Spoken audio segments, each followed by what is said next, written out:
It's also your number one source for local news. Hear the latest local news every hour on the half hour on all of the WHOW platforms, including AM, FM streamed, and on the WHOW mobile app and Amazon Alexa. And hear local news on the hour on your easy choice. 95.9 WEZC. And read it free 24/7 at DeWittDailyNews.com, on air or online. Our WHOW WEZC at DeWittDailyNews.com have you covered 24 hours a day.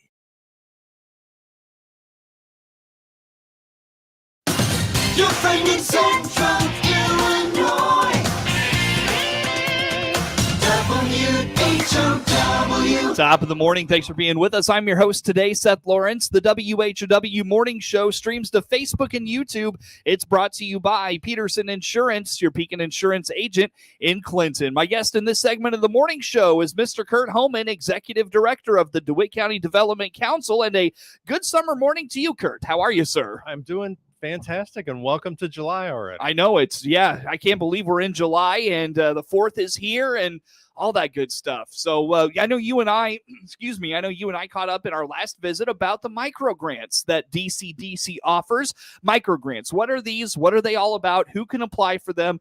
What's the 411 on this? Absolutely. So the important thing to note is there's 30 days now to apply. Mm-hmm. So our deadline is August 1st. So don't get thinking, oh gosh, I've got August to do this. Mm-hmm. No, you really have got the month of July, and we're in July now. Mm-hmm. So DCDC has set aside $10,000, and that is to be given to DeWitt County businesses through a grant process, a small grant process. We'll award probably anywhere from 1 to probably 5 grants that would total $10,000 total between the recipients. Sure. So those really are designed for a business that needs a small project to help expand their business, help generate additional revenue, help increase sales, help whatever it would be, something that would be helpful to that business. Mm-hmm. And they can apply through our website, through an application, and it's really a great program. Now, let's say you get 5 applications. Will you divvy those funds up like, $2,000 each? Will it be different, varied amounts depending on what the business needs? How do you handle that? So what I really like about the process is we may get 10. I don't know how many we'll get in. We've received 1 so far, but it's likely that we'll have 10 to 12 applications that come in. Mm-hmm. We'll narrow those down to probably 5 or 6 that will come in and actually do an in-person presentation. Right. So those 5 or 6 will make the first cut, and really based on their presentation and their needs and their request, we'll divvy those funds up. There's a committee that will divvy them up as appropriate. Okay. Or whatever makes sense. So and really a lot of that's based on how well that presentation is presented. So so someone that applies for an $8,000 grant may end up receiving $5,000 of that, and maybe some additional funds would go to some other places as well. I see. Or they could receive all 8,000, or it has varied so much in the past. Yeah. But, how long have you been doing this? this will be our 3rd year with the micro grant program. It really kicked off during the heart of COVID, and that first year we actually I think ended up 25,000 roughly with our first micro grant process, and we really felt that businesses really needed those funds at that time. Yeah. What constitutes a small business for you in that kind of, because they could be a big umbrella, it could be a well-established business that, many people may not think of as a small business, but they've got limited amount of employees. It could be a really new operation that's, needs that next step. What's a small business for you? So I'll answer that in a couple of ways. So in terms of the grant process itself, the business does not have to be a small business. I can say that. So it's actually a small grant as opposed to a small business.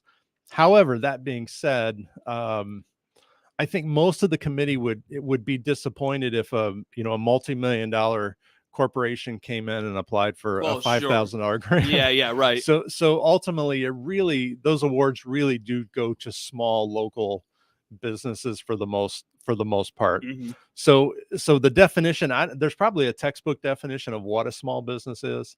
I would define that more of, under that $5 million revenue is probably classically a small business. In this area. That's a small business. Most people would think of that as is probably even smaller than those numbers. So a traditional, family owned business or partnership, or a few owners as an example, one or two locations, a handful of employees, right? Potentially, Gotcha. But there would be a wide range. Now, where has this gone in the past? Like, who have been some of the recipients? What have they done with those funds? How about those things? That's great. So one that we're actually going to be highlighting in the month of July is Mariah's Moms and Triple M Farms.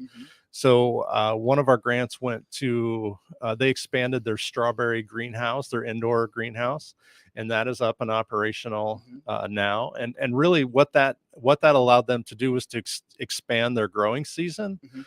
So that's great for us that love strawberries, like I do and my family does.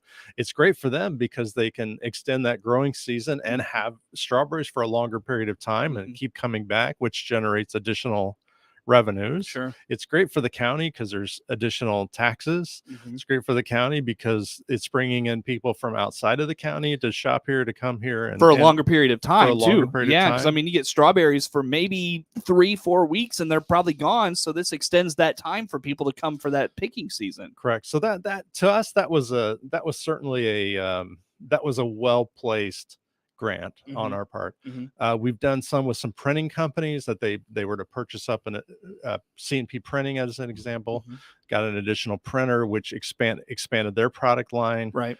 Gave them better quality in some cases, and then just new types of services that they could offer. Sure. Again, so a local company that receive some additional revenues that maybe some local organizations that had to go outside of the county for those products before now can shop and stay local as well. Right. Yeah, so. for sure. Curt Homann, Executive Director of the DeWitt County Development Council, is my guest in studio for this morning. So what does the application process look like, Curt? Where do they go for the application? What is in it? What do you need as the DCDC? What are you looking for? How about some of those things? That's a great idea. The best starting point is to go to our website, or our Facebook page will link you to the website, but it's dcdc-illinois.net. Go there. It's on the front page, micro grant. It says applications are open. Click on it. You'll see the applications. We do need a little bit of financial history. And that's just really to make sure the business is viable. And from there, it's really, we want to know about your project. So tell us what your need is. If it's something that you need to purchase, get us the cost breakdown. Don't just say, well, it ought to be around $6,000. Right. We want to see, here's the invoice, here's what it will cost. And you've had really good response with that. Like, people have come to you with really detailed reports on that, if I remember right. They have. Yeah, they have. And we want as much detail as possible. And I will say this, the more detail there is, the more likelihood of someone receiving some grant funds. Okay, sure. So ultimately then we want to know how that purchase is going to help their business, help their business grow. And then if they have other projects they're working on too, we always like to know about some of those things as well. So we give people the opportunity to do how this project fits into their overall business plans. Okay, very good. So DCDC website, the best place for that then, you said? Absolutely. Okay. Yep. Now, one thing I'm curious about, you mentioned that there is a process of coming before the committee you have put together to talk about this. If you've got all that detail, what's the point of having them come speak with you? How about that? So it actually brings up, it gives us an opportunity to ask questions. Certainly it gives people an opportunity to expand upon some things that they might have submitted in there. It really gives us an opportunity to meet someone face to face, talk through what their plans are, what their needs are. And so you just pick up a lot of additional details in that face to face. Yeah. And I venture a guess, being business owners, there's probably a lot of really good interactions. I mean, you're probably not owning a business and not being a people person. You know what I mean? As a rule, that is typically true. Yes. Yeah. There's probably exceptions to the rule, but sure. So, well, Curt, I'll tell you what, I look at the clock. We're coming up on needing a timeout. What did I miss in this conversation you want to put out there for us today? I think I just would encourage people, if you're considering any kind of smaller purchase, in the upcoming months that absolutely, if you're a DeWitt County business, absolutely apply for this grant. Again, how do folks apply? When do they need to apply by? What is the what is the timeline of after that application is submitted? Can you run down some of those things for us? Again, go to the website. The full application is there. You'll email that to me. You'll get a response within 2 business days confirming receipt of that. If you don't get it, reach out by phone. Something maybe it's stuck in a spam folder. Okay. August 1st, which is a Monday, is the absolute deadline to have those applications in. Okay. And then within a week or 2 after that, we'll be scheduling in-person interviews, and those in-person interviews within a few days after that, a check is cut to the winner. No kidding. Yes. Okay. So it's a quick. It is a quick process. Yes. All right. Where does this funding come from, Curt? That's a great question. Funding is everly important for DCDC. We actually had these come out of our operational budget for this. This is DCDC dollars that we could spend with advertising, we could spend with marketing, we could spend with other things, but we felt it was important that it go back to our business community. So we ultimately hope that some business donors will step up and help with that, and certainly some of our county and city governments can help restore some of the funding to DCDC as well. So this isn't a special grant you get to redistribute. Okay. This is money we're taking out of our operational budget to use towards grants. And again, the DCDC website is dcdc-illinois.net. That is Curt Homann. He is the executive director of the DeWitt County Development Council. My guest in studio for this morning. More to come on the WHOW Morning Show. WHOW. You connected. Let's check the markets now on the RFD Radio Network. I'm Jim Taylor. Corn mostly lower, beans and wheat double-digit lower. July corn 751 up 7 1/4. September corn down 7 1/2, 621 1/4. December new crop 608 3/4, down 11. July beans 1637 3/4, down 37 1/4. August beans down 33 3/4, 1526 3/4. November new crop 1418 1/4, down 39 3/4. July wheat 852 down 16 3/4. September wheat down 17 1/4, 866 3/4. July bean meal 461.20 down 870. July bean oil 68.50 down 143. In the livestock market, August live cattle 134.90 up 232. August feeders 174.70 up $1.10. July lean hogs 109.82 up 70 cents. In the energy market, September Brent crude oil up $1.17, 106.76. Jim Taylor, RFD Radio. MR Systems Wireless is your local internet provider for Clinton and surrounding area. They have the products you want and the local service you deserve. MR Systems Wireless Internet service for home or business includes unlimited data, unlimited streaming, and unlimited calling. Plans start at just $48 a month and get a free Roku 4Ls with our media packages. Get the speed you need with MR Systems Wireless. Call them at 935-2100. That's 935-2100 for MR Systems Wireless. Ace is the place with the helpful hardware, folks. Ace now offers free assembly and free delivery, so it's never been easier to get a great grill for your family, like a Weber gas grill, a Traeger wood pellet grill, or a Big Green Egg charcoal grill. Only at your neighborhood Ace. Around the block. What you need in stock. With people who know their grills. This is Brad from Gibson Ace Hardware in Clinton, Illinois. Stop in to see us, The Helpful Place, at 114 North Madison Street, Clinton. See participating store for details. Your friend in Central Illinois, WHOW. Once again, a good morning. Thanks for being with us. I'm your host today, Seth Lawrence. My guest in studio today is Curt Homann, Executive Director of the DeWitt County Development Council. Curt, as you make your way out and you're talking with folks, I've always kind of been curious. What are those conversations like? Like, what do people... Do they want things from you? Do they expect DCDC to do something for them or the community? What are those conversations like? What's the expectations of businesses here for you? Sure, that's a great question. So there's really a couple different areas. One is potential funding sources. Again, our micro grant, our what we call our revolving loan fund, which is a low interest gap financing resource for businesses in the county. We did finalize another one of our loan programs here in the last 30 days. So super excited about that. But in terms of conversations that things that don't involve money, there's two key areas that people will bring up. And I'm glad you asked this, because this really highlights some things that DCDC does that maybe people don't think about, that doesn't involve, dollars, in terms of grants or loans or those types of programs. But really the two questions are, how do I increase sales? How do I increase my business traffic? That's a very, very common question. And the other one, and I love this one, I get a lot of conversations about, I'm thinking about doing this, and maybe these aren't existing business owners, but they have ideas.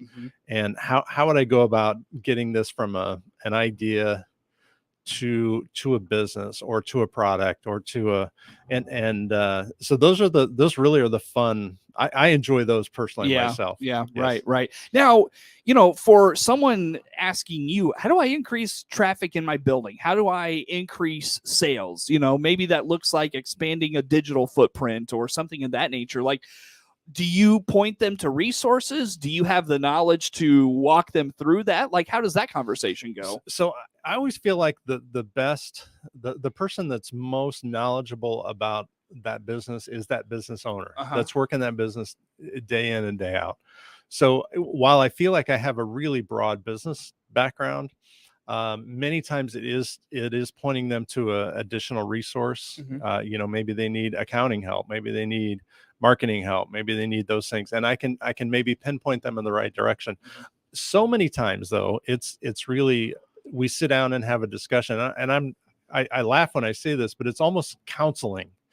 And most of the time I'm just asking questions and they're answering, or we're just having a normal conversation, and really some solutions come out of those conversations. Okay. So sometimes it's just they need someone to listen that kind of understands the business world.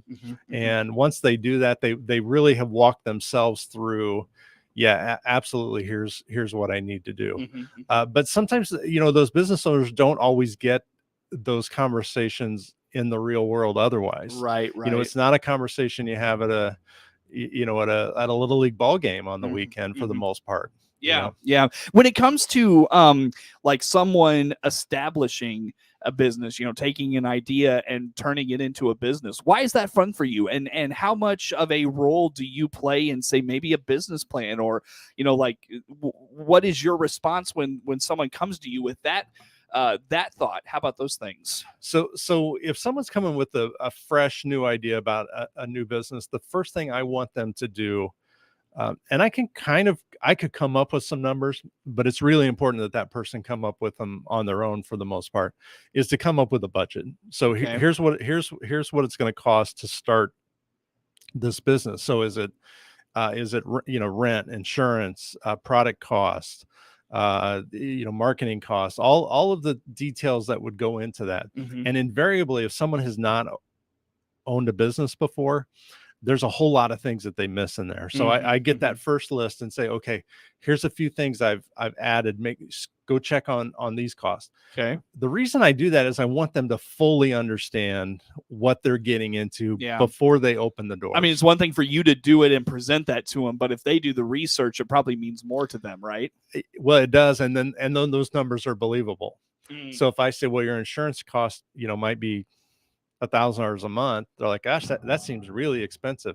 But if they start calling some insurance agents and find out it is $1,000 a month, then they're not going in blind, and they're not discounting any numbers that I may have thrown out there. Fair enough. Yeah. So it is, but that's the first step and the most important step in my eyes. And then it's, okay, location. How will you do this? How will you transition from being an employee now, or will you continue to stay as an employee and then build this business? It's kind of working through some of those fundamentals of how to do that. Funding, and then, financial resources always comes into play in those conversations. When starting a business, how much of it, somebody that maybe doesn't have a huge savings, is that detrimental in the future of their business? Like, do you want them to come to you with a good little cushion, I guess, a little pocket of money and ready to start that up if they don't have anything for this business idea? How, where does that leave them? How about those things? So I threw out there that a lot of really great businesses started with people that didn't have any financial resources necessarily, but had a lot of talent. And you can look at a contractor as an example. They've got a lot of knowledge, and they may be working for another contractor, a construction company, and able to do some work on the side on weekends or in some off time and those things. And they really start building, their own business. A lot of the computer world, you may have an IT person at whatever company, but they can start developing their own business, and it doesn't necessarily take a lot of capital resources. Okay, depends what it is. If you're going to start a manufacturing facility and you don't have any money, you're not going to be able to do it. There's a lot of capital requirements in that process. So sure, I would say don't let that part get in the way. Okay, but you're going to trade a lot of hard work, for dollars, or vice versa. Sure. Well, I don't want to skip over anything you wanted to mention in that conversation. Anything we missed that you want to point out? No, I guess the one thing I would say is if someone's kicking around some ideas in their head and just have maybe done that for a while and don't know how to get to the next step, don't know if it's a good idea.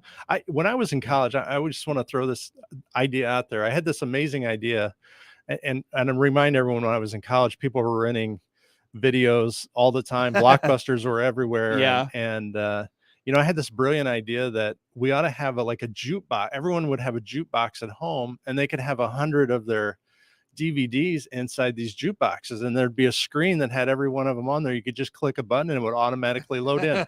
Does that sound like anything today? It sounds exactly like Netflix. Yeah, sure. And yet at that time, the technology didn't exist. Right. But someone was able to take that. Someone else clearly had that idea. Yeah. As technology improved, had I talked to an IT person or a computer person, they may have pointed me in that direction at that time. And heck, I may be the owner of Netflix at this moment. Never know. So the point is, there's probably a lot of really good ideas out there that if we can just get them moving forward, could make sense. Sure. Well, that's inspiring, Curt. If folks want to learn more about DCDC quickly, how do they do that? Go to the website, go to Facebook, reach out through there, call. Absolutely. Sure. Just get a hold of me and I'm glad to set up a time, sit down. Very good. Curt Homann, DuQuote County Development Council, our guest in studio. Network News is now. The Big 1520 WHOW Clinton.